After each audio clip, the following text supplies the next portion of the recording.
So our friends in South Australia are going through a hard, heavy lockdown right now. And I think for all of us Victorians, we can relate. We feel their pain. We understand that they're about to go through a very challenging experience. And we pray that it goes through quickly, that there's no more after the 6 days, that they get the situation under control. And please God, no deaths, nobody catching this awful and terrible disease.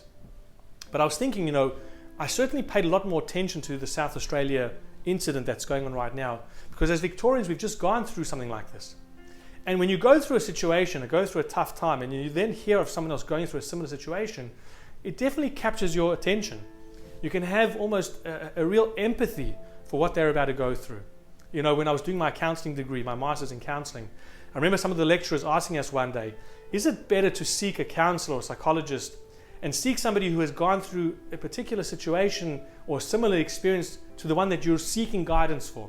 For example, if you've been bereaved and it's challenging you a lot and you need help, is it better to go find a counselor or psychologist who's also had the experience of losing a loved one? Will it give them deeper perspective, a better understanding? They can understand you, they can have the empathy towards you. And there was a lot of discussion about it, and I think many would agree that yes, it would be helpful to have somebody be able to relate to you. Unfortunately, this also comes with something negative.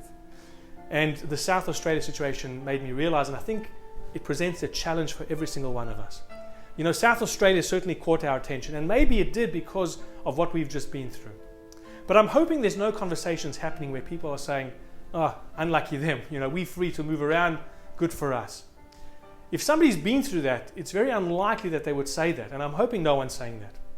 The Talmud in Perek Avos does tell us, don't judge a person till you've stepped in their shoes, till you've experienced, till you've lived their life. And of course, that will be impossible. And so therefore, it's impossible for us to ever really judge somebody because you don't know what they're going through. But the Talmud doesn't tell us, don't help somebody until you've been in their shoes.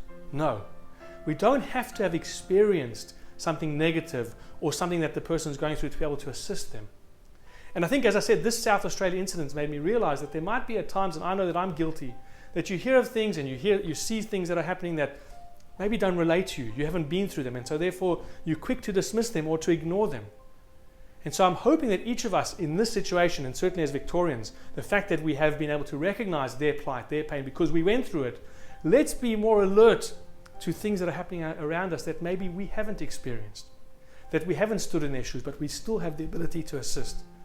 So I've been inspired thinking about our brothers and sisters in South Australia to recognize that I've got to be more alert, more cognizant, more aware, not only at the times when I feel the pain for somebody else because I've been through it, but anytime, because the pain that they're going through, even if I haven't experienced, can certainly use my help.